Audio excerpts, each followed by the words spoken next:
everything happens for a reason. So yeah, you got to step back and kind of wait for that reason to come to light.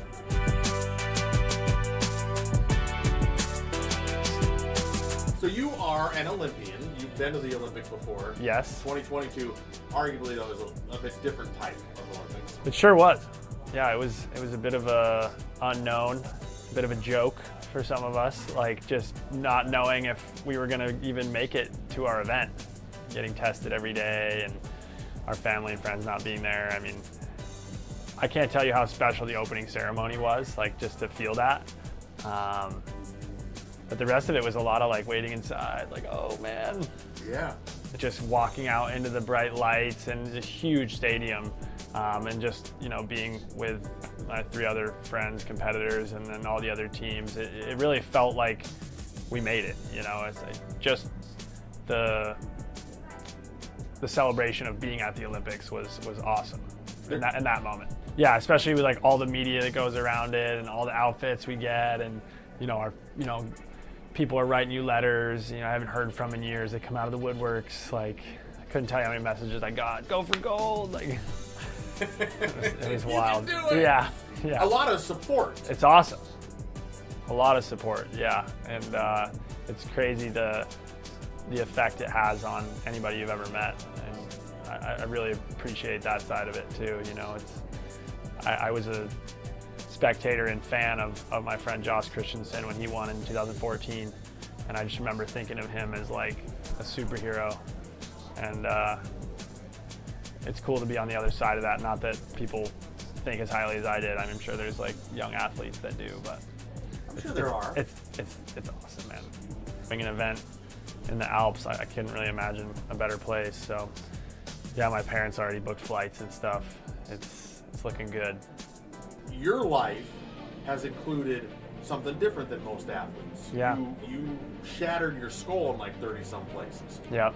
You almost died. You were induced into a coma. Yep. And to go into that kind of place and come out of it changes a person. Yes. And you look at things different. It's like, yeah, the Olympics are kind of a big deal, but there are bigger deals out there. Mm-hmm. And you've experienced them. Yep. That's exactly right. And going through something that traumatic and almost life-changing, I felt like I was just so lucky to even breathe another breath. I came out, yeah, like you said, enjoying just every day. So, everything's a bonus, everything's icing on the cake at this point.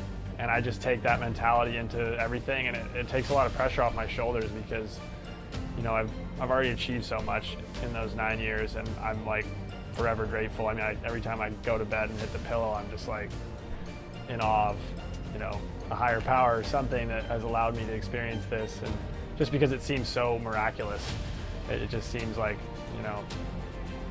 seems written. So for me, I just have as much fun as possible and try not to overthink it, because it's easy to get caught up in the mind, man. The inner voice can sometimes lead you astray, whereas I just like to go outside and tear it up. So just have some fun. Yeah, just have fun and share that with friends and fam, and our team is awesome. So just like put in music and just laugh my way to the podium. It's kind of the vibe. Yeah, literally, like whatever. It could be the comes. podium, might not. Might not be. All good. Yeah. And I learned that in the 2018 Olympics when I tore my shoulder out right before, and I didn't go. I couldn't go to the Olympics, and it crushed me because I was like destined that it was going to be my time.